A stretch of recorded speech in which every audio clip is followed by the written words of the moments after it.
Հիմա ուզում եմ անդրադառնալ այլ ցուցանիշների, աշխատատեղերի թիվը։ Այս տարի հոկտեմբերին մենք կրկին ունեցել ենք բացարձակ գրանցված եւ աշխատավարձով ապահովված աշխատատեղերի ռեկորդ։ 2025 թվականի հոկտեմբերին 810,074 գրանցված աշխատատեղ ունենք երկրում։ 2018 թվականի նկատմամբ աճը 223,895 կամ 38%-ով։ Հարգելի գործընկերներ, սա արձանագրում է, որ 2018 թվականից ի վեր մենք Հայաստանի Հանրապետությունում ստեղծել ենք 223,895 աշխատատեղ։ Նման ցուցանիշ, նման ժամանակահատվածի համար Հայաստանի պատմության մեջ երբեք չի եղել։ Ընդ որում, այս աճը շարունակական է։ Մենք տարեց տարի 2024 թվականի նկատմամբ 30,000 հոկտեմբերի նկատմամբ 30,000 աշխատատեղ է ստեղծվել, 31,004% ավել։ Միջին աշխատավարձը հոկտեմբերին 313,000 դրամ է։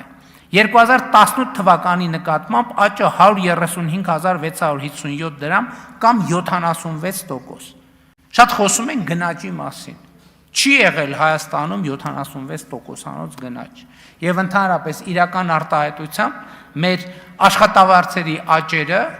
երկնիշ են 20 եւ ավել տոկոս, ինչը ցույց է տալիս քաղաքացիների բարեկեցության մակարդակը։ Եկամտային հարկը, որը հոկտեմբերին վճարվել է, եղել է 50 միլիարդ 699 միլիոն, որը 2018 թվականի հոկտեմբերի համեմատ համարյա կրկնակի ավել է 95%-ով 24 միլիարդ դրամի։ Եվ ուզում եմ նաև ընդգծել, որ հիմա այս ամեն ինչի այս թվերը ինչ կապ ունեն քաղաքացիների բարեկեցության հետ։ Քաղաքացիների բարեկեցության հետ կապ ունեն այնքանով, որ մենք 2018-ից 2025 թվականը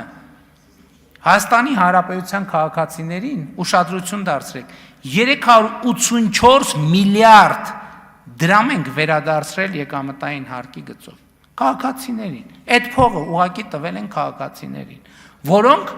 ընդ որում, եթե նախորդող շրջանի համեմատում ենք, թե եկամտային հարկի վերադարձի հիպոթեկի ծրագրի համեմատ վերադարձը աճը 9500%-ով աճ է եղել ծրագրի նախորդող շրջանի վերադարձի համեմատ։ Եւ սա ինչ է նշանակում։ Սա նշանակում է հետեւյալը։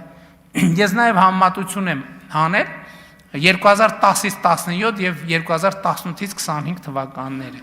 Անշարժ գույքի գործարքները, որ մարդիկ տուն են գնել, աճել է 67,000-ով, ավելի քան 67,000-ով, 64%-ով։ Մարզերում առաջնային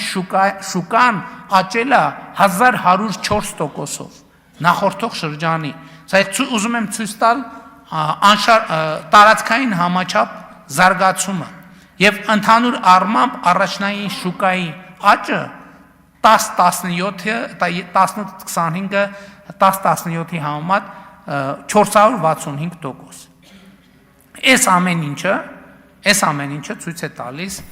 որ Հայաստանը գտնվում է զարգացման ուղեծրի վրա։